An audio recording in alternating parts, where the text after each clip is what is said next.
Now I'd like to bring in former British Army Colonel Richard Kemp to discuss how this meeting that's going on currently could affect the EU's efforts to support Ukraine. Very, very good evening to you, Richard. Thanks for joining us once more on the Independent Republic. As ever, when the spring, I suppose, is getting closer, there's always conversations going on about military manoeuvrings and what the winter was like for everybody. But I don't know whether you heard Tom Much there saying that some of these estimates of the number of people, Ukrainians killed in army terms, in terms of military men, is actually quite an underestimate. I would agree with him. I think it's very much an underestimate. And I can understand why, of course, because, you know, that Ukraine, any country at war, needs to keep its civilian population on side and keep people fighting. And you don't want to be painting too bleak a picture, but I think the picture is much bleaker than 30-odd thousand. It's probably, as Tom suggested, it's at least double, maybe treble, and even more than that is the likely number, on top of which there have been tens of thousands of civilians killed in the Ukraine war as well. So the death toll is very high. It's also quite high in Russia, but I don't think anything like as high as the Ukrainians have suffered. And as Tom pointed out, the population balance of the two countries is certainly not in Ukraine's favor. So Ukraine is facing a very tough situation now. And frankly, that's to a very large extent due to the West, the United States, European countries, not providing enough support, not providing the level of support that Ukraine needed to succeed in the counteroffensive that took place over the last few months and failed to achieve very much. So that leaves Ukraine on the defensive without the capability of, or even the likelihood of a capability of pushing Russia back now.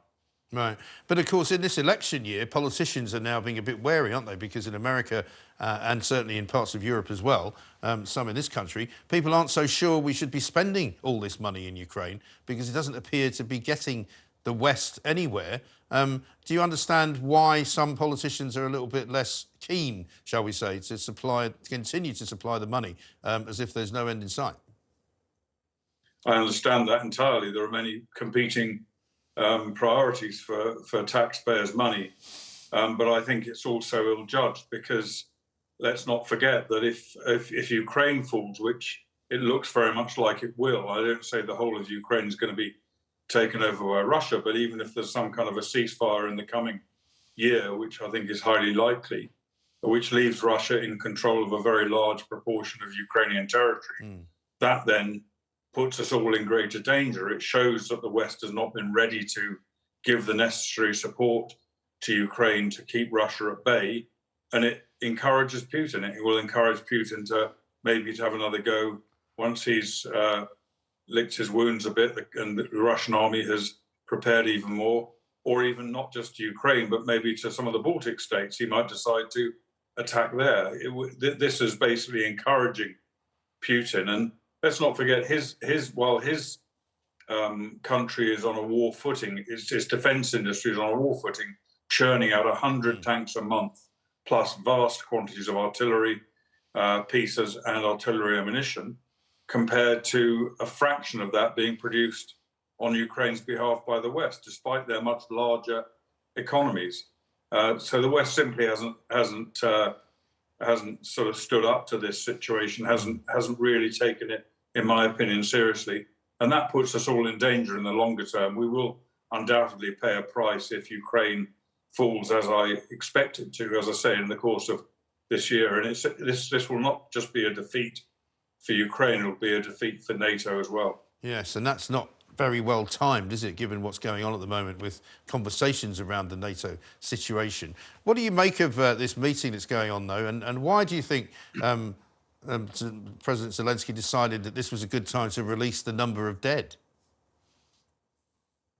Well, I can only assume he's hoping, and I would stress again that I think he's been very conservative in his announcement of the death toll, unfortunately. But I can only assume he's hoping to try and galvanize the West into renewing their support for Ukraine, which I frankly don't think they will. Many Western countries are also distracted by what's going on in the Middle East, and not just distracted in terms of their kind of political bandwidth for dealing with this sort of situation, but also in terms of resources. there's vast quantities of artillery ammunition, in particular, and tank ammunition, being pushed towards Israel to help them fend off the attackers, Hamas and Hezbollah up in the north, and other Iranian sponsors who are trying to attack Israel. And many of those munitions were needed and are needed in Ukraine. So we've got a very tough situation for them. Frankly, we'll no doubt hear some nice placatory talk from this meeting. I'm no doubt about that, but I think we probably won't see much in the way of action. And the other issue, which we should mention, is it's not just about keeping Ukraine fighting, it's also about building up our own defences in our own countries, and we're not doing that. The British Army has been steadily reduced in numbers since the start of this war, instead of the opposite, increasing it. And other countries in Europe have not done any better, with very few exceptions, like Poland. But countries like Germany, for example, which did not even meet its minimum 2% of GDP target, like so many European countries, but pledged to do so, has not done it. They simply have not put their money where their mouth is, either in supporting Ukraine or in building up their own defences against an increasing threat. And let's not forget also that the outcome of this war is not just about Ukraine, it's not just about Russia, it's not just about NATO and Europe, it's also about China and about Iran.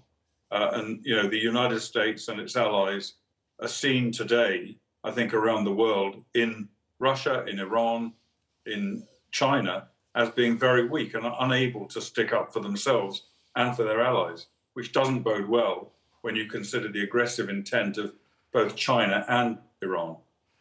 No, quite. Colonel Richard Kemp, thank you very much indeed for talking to us tonight here on the Independent Republic of Mike Graham.